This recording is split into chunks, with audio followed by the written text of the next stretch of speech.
곱창집을 나온 다음 나는 우선 한 기자를 택시에 태워 보냈다. 한 기자는 비틀거리기 시작한 발걸음이 부끄러운 듯 윤신 "죄송해요 선배를 연발하면서 정말 미안한 표정으로 내가 시키는 대로 택시를 타고 떠났다. 나는 아버지가 있는 병원으로 향했다. 병원까지는 더불어 20분쯤 걸리는 거리였으므로 나는 카메라 가방을 단단히 추슬러 맨 채 술도 깰 겸 천천히 걸었다. 그러는 동안 아무래도 한 기자 역시 언젠가 전업 사진 작가의 길을 가게 될 것 같다는 예감이 솔핏 들었다. 복도에 켜진 환한 형광등 불빛은 출입구 유리문을 투과해 넘어와 오둑한 덕방 병실을 적당히 밝혀주었다. 아버지는 여전히 자는 듯이 눈을 감고 누워 있었다. 한밤중에 그렇게 병상에 누운 아버지 모습을 바라보노라니 마치 속고상 같다는 느낌이 들었다. 희미하게 느껴지는 숨결만으로 겨우 살아있음이 겨우 실감으로 전해오는 익숙한 종무라 앞에서 나는 깊은 생각에 빠졌다. 아버지는 여전히 정지된 화면처럼 미동도 하지 않은 채 가만히 누워 있었고 병실은 조용했다. 나는 새벽까지 병실에서 아버지 곁을 지키다가 한강으로 일출 장면을 잡으러 갈 참이었다. 아버지가 처음 입원했을 때 혼자서 꼬박 병실을 지킨 어머니는 어쩌다가 형이나 누나가 교대를 하려고 해도 막무가내로 마다했다. 환자가 언제 의식이 회복될지, 심지어는 회복이 가능한지 아닌지 그런 것에 대해서조차 아무런 예측도 가능하지 않다는 의사의 말조차도 어머니는 무조건 희망으로 분석해 받아들였다. 어머니는 잠시도 눈을 떼지 않을 만큼 지극정성으로 병상의 아버지를 돌봤다. 물수건을 써서 매일 아버지 온몸을 깨끗이 닦았고 코에 삽입된 경관 유동식 튜브와 산소 호흡기를 불씨처럼 소중하게 지켰다. 역창이 생기면 안 된다고 시간마다 혼자 힘으로 꿍꿍거리며 아버지를 돌려 눕혔다. 담당 의사가 굳이 하루 종일을 그렇게까지 지킬 필요가 없다고 말려도 어머니는 고집을 꺾지 않았다.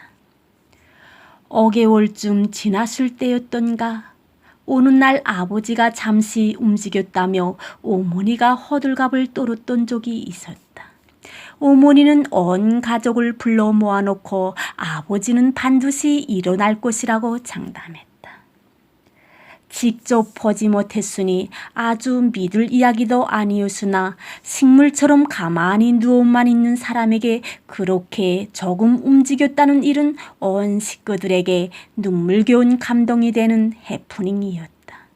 그 일은 결국 식구들에게 처음에는 강력한 희망이었다가 결국은 짙은 서글픔만 남긴 씁쓸한 추억으로 넘어가고 말았다.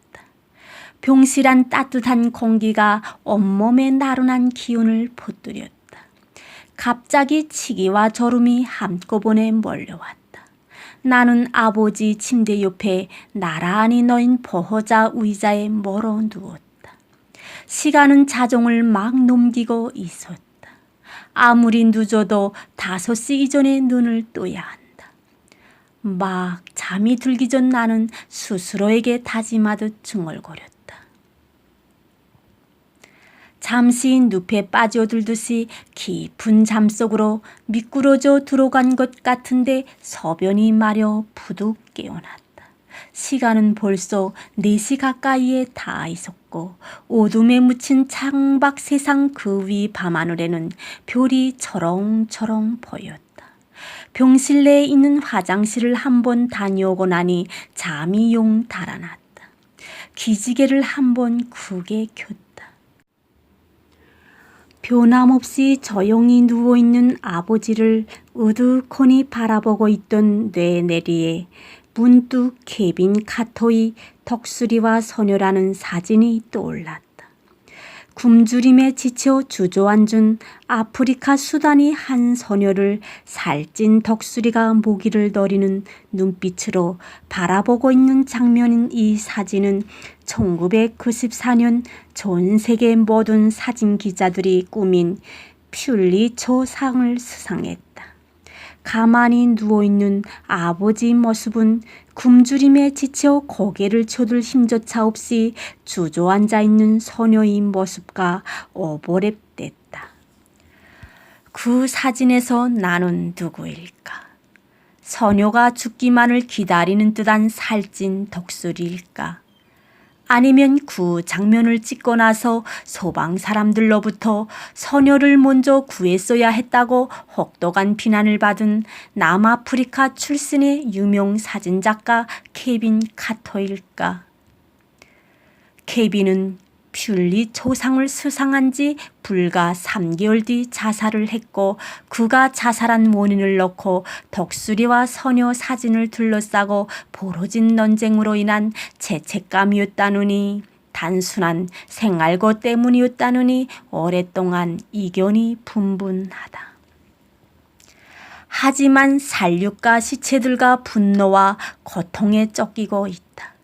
굶주리거나 상처를 입은 아이들, 곤충을 마구 쏘는 미친 사람, 경찰, 살인자, 처형자 등이 환상을 본다고 돼 있다는 그의 유서 일부처럼 전쟁터를 누비며 세상 참상을 너무나 많이 본 그에게는 스스로 목숨을 끊어야 할 만큼 견디기 힘들었을 또 다른 어떤 정신적인 고뇌가 분명 있었을 것이다.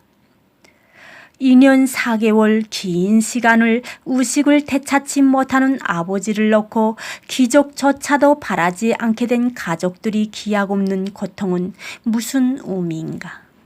마음으로는 포기한 상태이면서도 겉으로는 포기하지 않은 것처럼 말하고 행동해야 하는 덧없는 이 이율배반은 또 무엇인가?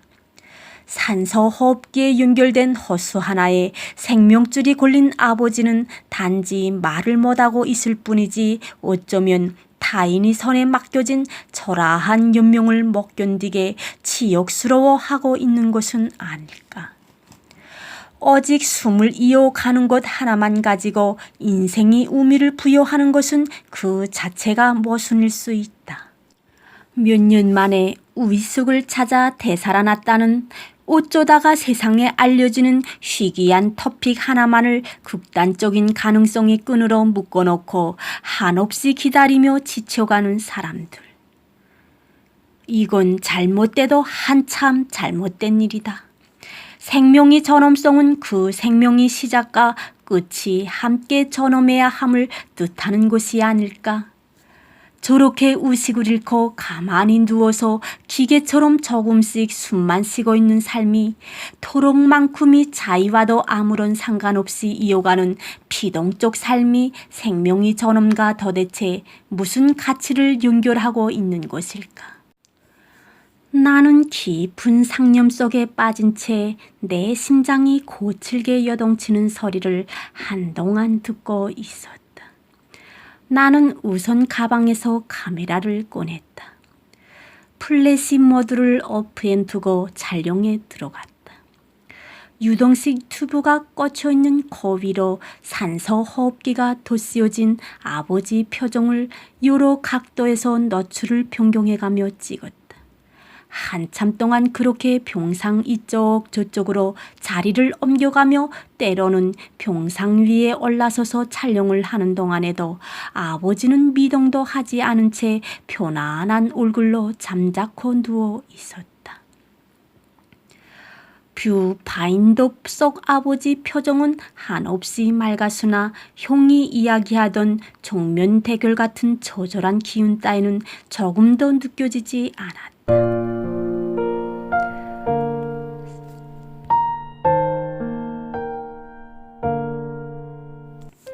손유도 공원 무지개 다리에서 맞이한 일출은 생각했던 것보다도 훨씬 더 감동적이었다. 병원을 나서면서 하늘을 보니 꽤 많은 별들이 남은 빛을 토하며 새벽 하늘에다가 마지막으로 영을 쓰고 있었다. 택시를 타고 미명을 뚫고 손유도로 오는 동안에만 해도 하늘이 맑은 것 하나만 다행이다 여겼을 뿐 사실 별반 기대를 하지는 않았다. 여 며칠 비교적 푸근한 편이었던 날씨였음에도 새벽 공기는 제법 매웠다. 차가운 공기 속에서 공원에는 생각보다도 많은 사람들이 운동을 하러 나와 있었고 무지개 다리 위에는 벌써 10여 명의 카메라맨들이 나와서 나름대로 명당을 찾아 자리를 잡아놓고 동쪽 하늘을 응시하고 있었다. 나는 가방에서 삼각대를 꺼내어 펼쳐 세운 다음 카메라에 망한 렌즈를 끼워 설치했다. 언제나 느끼는 일이지만 일출은 사람의 마음을 휘어잡는 마력이 있다. 63빌딩과 쌍둥이 빌딩, 그 뒤편을 중심으로 희미한 빛이 기운을 포들이던 태양은 이윽고 붉은 빗살을 쏘아 올리며 산고의 혈원을 물감처럼 내뿜기 시작했다. 지평선 너머에서 솟아오르는 해는 느린 듯 무섭도록 빨랐다. 요명이 경이로운 기상을 용상으로 잡아내려는 손놀림들이 바빠지면서 다리 위에 다닥다닥 늘어서 펼쳐진 삼각대 위 카메라들이 찰카락찰카락 분주히 촬영의 기계음들이 쏟아냈다. 출렁거리는 한강물 그 너머에 있는 고층 건물 뒤에서 이글거리며 배꼽 고개를 쳐둔 태양은 시시각각 다른 분위기를 연출하며 솟아올랐다. 현란하게 표정을 바꾸는 해를 향해 숨을 죽인 채 잇따라 셔터를 눌러대는 사람들이 가슴속에는 저마다 다양한 색깔이 감동이 가득하리라. 인간의 운명도 저와 같아서 화려하게 빛나는 탄생의 기쁨을 안고 시작하여 신압으로 떠오르는 삶의 기쁨과 고통의 교차 속에서 무쌍한 변화를 폭풍으로 맞으며 누린 듯 무섭게 빠른 속도로 종말을 향해 달려가는 곳이리라. 잠깐 사이였다.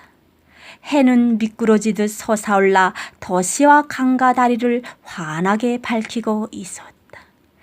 또 하나의 일상이 시작되었음을 알리는 빛이 조마. 저물어가는 한 해를 제쳐가는 겨울날의 태양은 강렬한 순간의 희열을 남긴 채 아무 일도 없었던 것처럼 동쪽 하늘 위에 풍선처럼 조용히 떠올라 신비스러운 빛을 흩뿌리고 있었다. 그때였다. 새 아침이 고요를 와락 깨고 휴대폰 전화벨이 날카롭게 울렸다. 그 소리는 어느덧 뼛속으로 스며든 겨울날의 한기를 후루루 쫓아버리고 해얼음이 학년에 깊이 젖어있던 감동의 요원을 순식간에 산산이 흩어버렸다.